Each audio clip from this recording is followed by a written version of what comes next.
ఆవిడ ఆనంద పురికెత్తరాలు అవడం నిజంగా అద్భుతమైనటువంటి ఒక కుటుంబ వాతావరణం. ఇవాళ మనం ఏం విలువలు కోల్పోతున్నాము.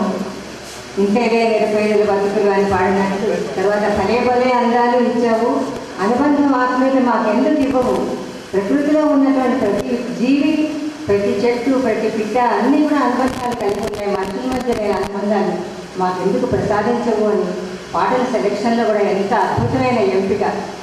శిథిలమవుతున్న వ్యవస్థలో ఇవాళ శిల్పాలు నిలబెట్టవలసిన పరిస్థితి ఉంది. అంటే విగ్రహాలు కాస్తుమా, రాజకీయ నాయకుల విగ్రహాలు కాదు, మళ్ళీ వాటికి ముసుగులయ్యాయి.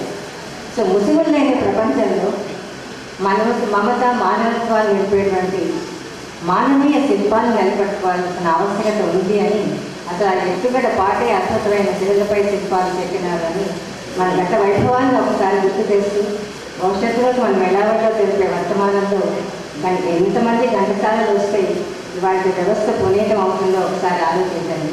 మనందరం కూడా ప్రతి క్షణం పునరంకితం అవ్వాల్సినటువంటి వ్యవస్థ ఇవాళ ఉంది. అలాంటి అవ్యవస్థలో నిరాశ నిస్పృహను దూరం చేసినటువంటి హాయి అయిన పాటలు, ఆయన గొంతులో హాయి అన్న 2 అక్షరాలు కూడా ఎంత హాయిగా పలుకుతావు. హాయి హాయిగా ఏదైనా ఇంకొకటన్నా మరొకటన్నా. చివరికి ఆయన ఇవాళ మన మహాప్రస్థానం కోసం ఆయన పాడిన భగవద్గీత పెడుతున్నాం, అది చాలా తప్పు. మహాప్రస్థానానికి పెట్టవలసిందే నారాయణ మంత్రం, విష్ణు సహస్రనామం. భగవద్గీత మనిషికి వ్యక్తిత్వ వికాసాన్ని, ఒక ధైర్యాన్ని, ఒక బలాన్ని, ఒక శక్తిని ఇచ్చేటువంటి మహత్తరమైనటువంటి గీతా బోధనాలు.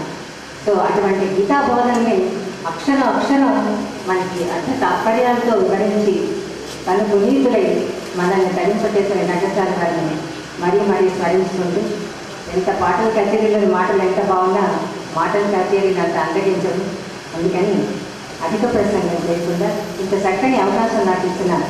తన ఇంటి పేరునే అర్థంగా మార్చుకున్న స్వరార్చన వెంకటేశ్వరరావు గారికి, వాళ్ళ కార్యనిర్వాహకులందరికీ, ఈవేళ వేదిక మీద ఉన్నటువంటి నా మిత్రులు, విద్యులు, సంగీతులు అందరికీ